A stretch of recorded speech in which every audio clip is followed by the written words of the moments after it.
What's up, YouTube family? T.O. here, Simplistic Fishing, back at you tonight to continue our Bass Fishing 101 series. We've talked Texas rigs, we've talked shaky heads, we've talked where to find fish, map breakdown, so all that good stuff to give you that foundation. But now it's time to go have a little bit of fun. Start throwing something that moves, maybe something that requires a little bit of special gear. We're going to talk about it today. That's all about the frogging. So we're going to go frogging tonight. I'm going to talk to you guys all about the different kinds of frogs that are out there, kind of the setup that you need to have in order to be really successful at frogging. And then we're going to break this down into part 2 of this video, which will be a second video. And that's going to be really the technique, how to walk the frog, you know, walking the dog, popping, all that special stuff. So stick around. I got some good stuff for you. Let's jump into it. Here we go.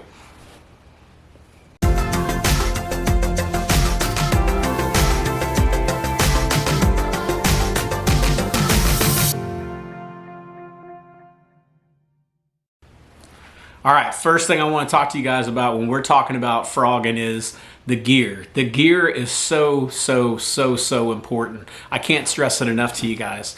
I can tell you when I first started fishing frogs, these kind of frogs, not the ribbit frogs. We'll talk about those here in a minute, but this style of frog, when I started, I'm always cheap, right? I'm just one of those people who always think that, you know, buying stuff cheap, always try to get a good deal and stuff like that. And so Landon had went out and bought a nice rod and reel for frogging, and I went out and bought a frog rod that was I think it was a Stella, Shimano Stella. It was like an $80 rod. Pretty good, you know, pretty lightweight, really stiff. Worked fine for me with frogging, but the problem was after about I'd say 30, 45 minutes of frogging, literally my elbow and my forearm would just be sore. I couldn't do it anymore. I'd have to set it down. And then at the same time, Landon's up there on the boat, either front or the back, just working that frog all day long, continuing to get catches, and it used to frustrate the heck out of me. So then I went over and I bought a 6 cents rod. I think I bought like their 7.4 extra heavy or 7.7 extra heavy. I can't remember what it was, but one of their frogging rods. Same thing, still hurt my wrists. So finally I just broke down and said, you know, it would have been a lot better if I'd have just bought the right thing to begin with. I went out and bought the Shimano X Pride. That's what you see right here. Shimano X Pride 7.3 extra heavy. Now this is expensive. All right, I'm not getting you into cheap stuff here, but you just heard my story. What happens when you go cheap? You end up buying the expensive thing anyways. I switched over to this rod, and I can fish with this rod and this reel setup. The reel that I have on here is a Shimano, I got it upside down, but it's a Shimano SLX DC, a 7:2 gear ratio. You could probably even go up to an 8:1 if they have it. I don't know if they have it on the SLX, but I'm telling you guys, frogging is all about the gear. You need a really good rod, and the only rod out of the 3 that I've tried, also tried some of the Lew's rods too. Those didn't work out for me either. The only rod I've tried that worked great for me and does not hurt me at all, I can basically fish with it all day long, which I have many times because you guys know I love frogging, is this X Pride. So Shimano X Pride 7.3 extra heavy. It's going to cost you, I don't know, it's somewhere around $300, somewhere in there. It's expensive.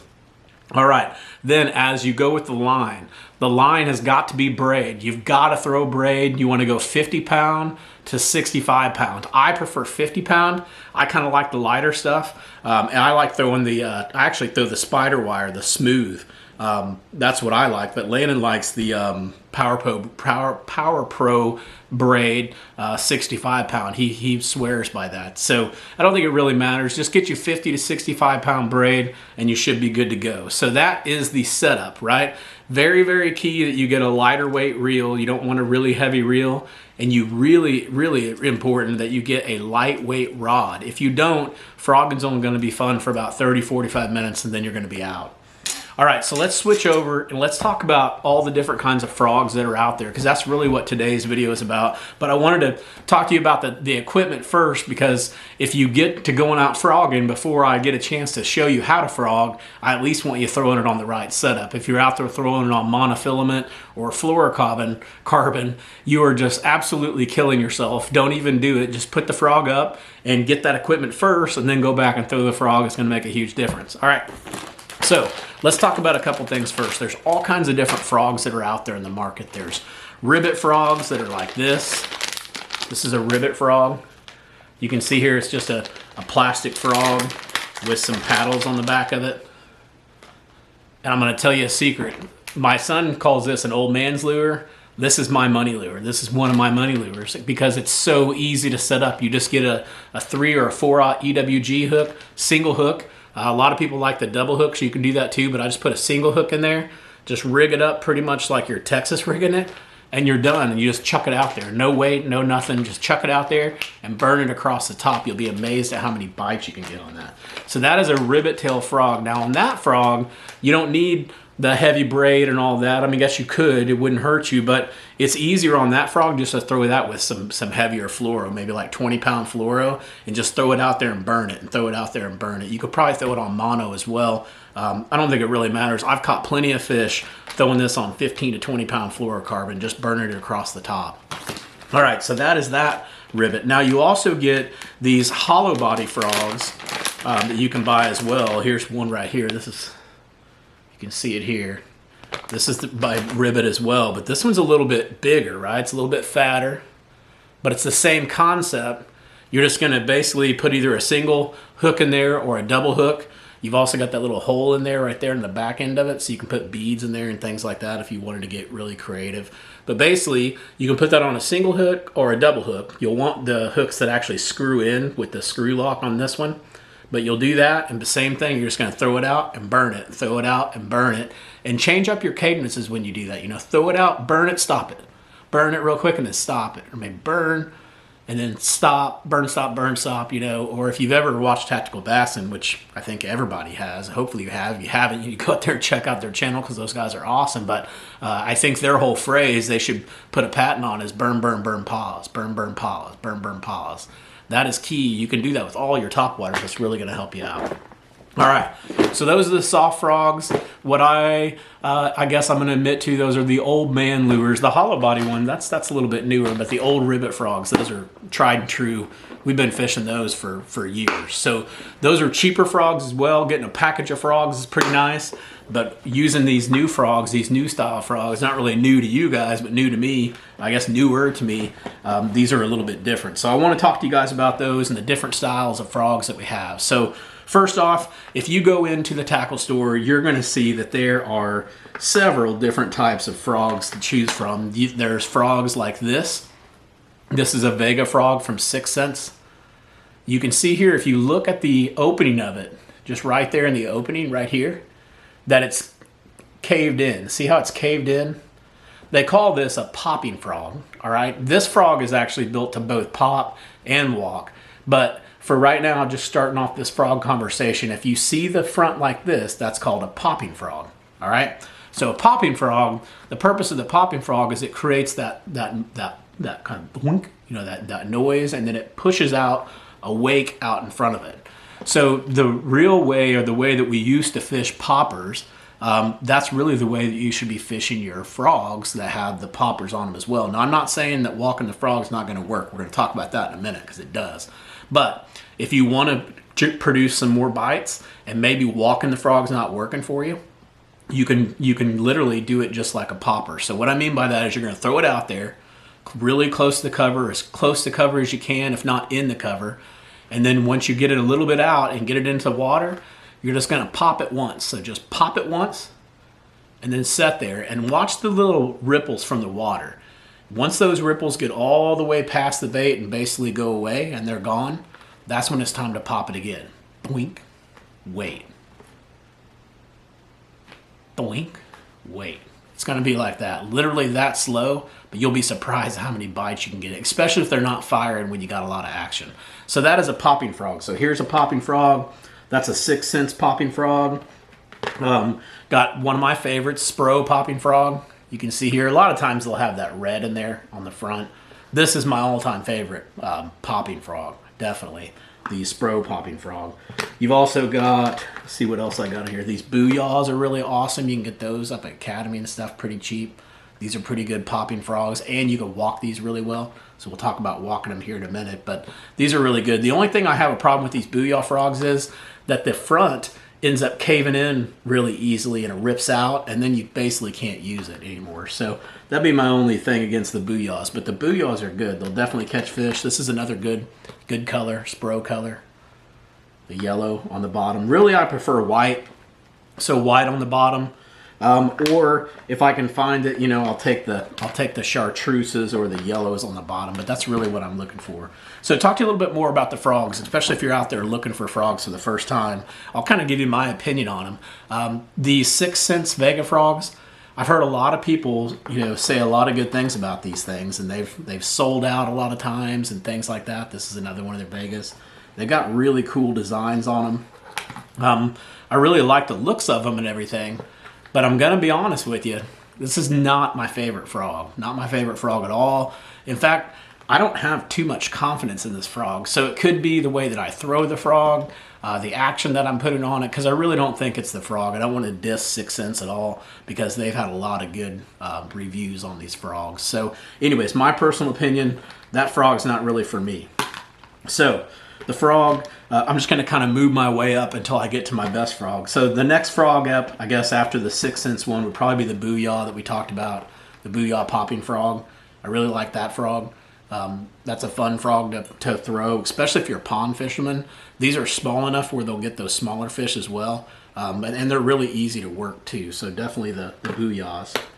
The next up, which would be my last two, I've only got two more to talk to you about. The Spro is going to be my all-time favorite popping frog. All right, that actually is my last popper I have. My all-time favorite popping frog would be the Spro. So go out you and get you some Spro poppers if you want some good frogs. Spro poppers. All right, so that's the popping frogs. Now walking frogs, totally different category. So you're probably like, what the heck is a walking frog? Well, here's a little baby walking frog. Notice how the front of it is really narrow. See how it's narrow and it has this point that's right here? That means that it's a walking frog. Here's another walking frog, another one of my big time favorites, a Spro again. Spro walking frog. This white one's just fire. Another white Spro, a little bit bigger, right? So there's all kinds of these different kinds of frogs, but they're all walking frogs. So I want to talk to you because when I first became fishing into these types of frogs, one, I was really new to it, didn't have any confidence in it. So it took me a while to get used to it and get confidence. Now it is definitely my most confident thing to throw. When it's frog season, I've got one on the deck and I'm throwing it a lot because I have that much confidence it can get me big fish. It gets me really big fish. That a lot of times, you know, those shaky heads and things will get me, but this gets me consistent big fish. Frogs do for sure. So anyways, I wanted to talk to you about frogging because, like I said, it gets really confusing. It can be difficult and very frustrating. When I first started frogging, this was my favorite frog, this Booyah popping frog. So maybe that's where you want to start. You know, start with the Booyah popping frog because to me, from an ease of use, it's the easiest one to use. You can pop it just like we talked about, and then you can also practice with it on walking the dog. It does a really good job of walking as well. So you could use that when you wanted to practice walking the dog, but if you realize, you know, hey, I'm not that good at walking the dog yet, you could just sit there and pop it. Or if your buddy on the front of the boat was frogging and you wanted to frog too, but you weren't comfortable with a walking frog, go out there and get you this popper, and I think that'll really help you. So anyways, I wanted to tell you that because you're probably going to go through the same thing that I did. So you'll probably like these poppers better. You'll think that you're walking it because you're popping it along and it's just going boink, boink, boink, boink, you know, straight forward, and every once in a while a fish will hit it. But we're going to talk about the action that we really are looking for when we're talking about walking the frog. But anyways, go out and get you some Booyahs. I feel like I'm rambling, but go out and get you some Booyahs. All right. Let's talk about walking frogs. Walking frogs, pretty much when I started off, you know, frogging, my favorite walking frog again was that Booyah popping frog. So I could walk the Booyah popper. Then I got a little bit, you know, more confident in frogging overall and how to walk a frog and all that stuff. And that's when I stepped up to these Spro frogs. You can see them here. This is the smaller one, and this is the bigger one. You can see the different sizes in them. I think one's a 65, and I don't remember what the other one is, but maybe 55, heck, I don't know. But go out and look, it's a smaller one and a bigger one. You know, it's just going to be dependent on the season, on the size. But anyways, this to me is one of my favorite walking frogs. It's not my all-time favorite. It's my second all-time favorite walking frog. And what I want to tell you guys about is a secret, again, that I learned from Tactical Bass. And you guys know I like Tactical Bass. And so they were talking about frogging, and I was just kind of looking and see what kind of hints and stuff that they had around frogging. And this was, I don't know, shoot, 3 or 4 years ago when I was watching the video. But Matt had said, you know what, if you're having a problem walking your frog, cut one of the tails and make it uneven. So right here you can see my tail on this frog is uneven. And I know that looks funny, but that right there, I don't have to do that as much anymore. I can pretty much keep my tails, you know, a little bit longer. In fact, sometimes I like trimming them up really short if they're short striking it. But anyways, if you do that starting off, just starting off as a beginner, that's going to help you out a ton. So just trim up one side, make it uneven, and that's really going to help you when you're walking that bait to get that bait to really do that turn, because that's the key, is we want that turn. We'll talk about that in the next video. All right, I'm going to talk to you guys about one more lure, and then I'm going to let you go for this evening, and then I'll be back tomorrow to talk to you guys about how to work that frog and all that good stuff. We'll step out to the pool and we'll do some demonstrations for you. But before I leave you, I don't want to leave you without you knowing about this frog, because to me, this frog is epic. It has changed frogging for me. I mean, I believed in frogging before, but then when I switched to this frog, I was like, holy cow. I had never caught such large fish so many times in a row. This frog is phenomenal. All right, and I'm not a sponsor, I'm not affiliated or anything, but the frog that I'm talking to you guys about is called a River to Sea Bullywah 2. Now, you've probably heard me talk about it in other videos as well, because I have that much confidence in it. But this is it right here. This is the perch color. Now, of course, we use all kinds of different colors. This white one right here, you know, that's a Tawakoni winner right there. This one right here, this chartreuse belly, that one's a really good one. You've got this perch color as well. I think you guys have heard me talk about that as well if you watch any of my videos, that perch color. Basically the perch, the white, and that chartreuse belly. That chartreuse belly is key. Look at this one. This thing's just been whacked so many times it's all wore out. And unlike those booyahs, this thing's still tried and true. I mean, it's even, the rubber's wearing off the back of it. I'm surprised it doesn't have a hole in it yet. But this frog does not, it just doesn't get beat up. Those booyahs, you'll go through 2 or 3 of them in a day if you're having a great day frogging. You can literally throw this River to Sea Bullywah 2. You can throw it all day long and never even have to retie. I mean, it's solid. And these things catch big fish. I don't have any idea what it is about this frog, why it's different than this Spro. It doesn't even seem that much different, but there's something special about this frog. And the thing that's special about this frog is not when you're working it like walking the dog, you know, just real fast. This frog, to me, I've been a lot more successful when I slow down. So I'll throw it out there and I might walk it, you know, 7 or 8 times, you know, 1, 2, 3, 4, 5, 6, 7, 8, and then I'll stop it. And I might let it sit there for 10 or 15 seconds and then maybe just 1 twitch or 2 twitches, and then let it sit there again for 10 or 15 seconds and then a couple more twitches. And that's usually when you get the bigger fish. It seems like the smaller ones will do it, you know, more when you're moving it quicker. But the bigger ones, it seems like they seem, and I could be totally wrong here, guys, this is just me talking, they seem like you have to do something different for them in order for them to get to bite. Like, they're not going to fall for the rookie that's out there just moving the frog along the top. That's just not going to happen. They just don't do that very often. But if you can make it a lot more natural by throwing it out there and it's twitching really fast, you know, like a fish is freaking out and then it pauses and maybe it starts, you know, just dying just a little bit and then twitches a little bit more, that's more realistic, and that's how you're going to get those bigger fish. So anyways, guys, I hope this helps you. Again, I'm not sponsored by any of these companies, but if I were to suggest to you, if you wanted to get into frogging, first thing I would say is don't go buy any frogs at all, unless you're going to buy those ribbit frogs, unless you're going to get the right equipment. If you don't have the right equipment, frogging is not fun. It's not fun at all. You'll miss a ton of fish. You'll miss hook sets. It won't be any fun at all. You got to get the right equipment. Then, after you get the equipment, I'd say go out and buy you some River to Sea Bullywah 2 frogs. You're going to have a hard time finding them because I don't know what the deal is, but they're just really hard to find. But you can find them out there. They're out there. I found some out on Discount Tackle. And then, after you buy those River to Seas, if you're starting off, go buy you some booyahs. Just go buy you some booyah pad crashers, I think is what they're called. They're going to work great for you. And that's about it, guys. Some booyah pad crashers.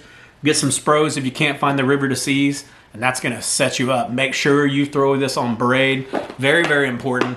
And then while you're there at the tackle store, make sure you go buy you some old man lures. Just stick with the old cheap ones. This is just regular ribbit frogs. It's the plastic frogs.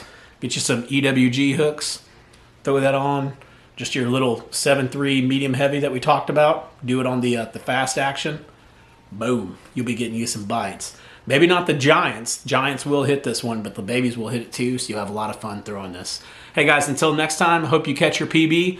I'll be back tomorrow to talk to you about the techniques on how to actually work these frogs. Take it easy.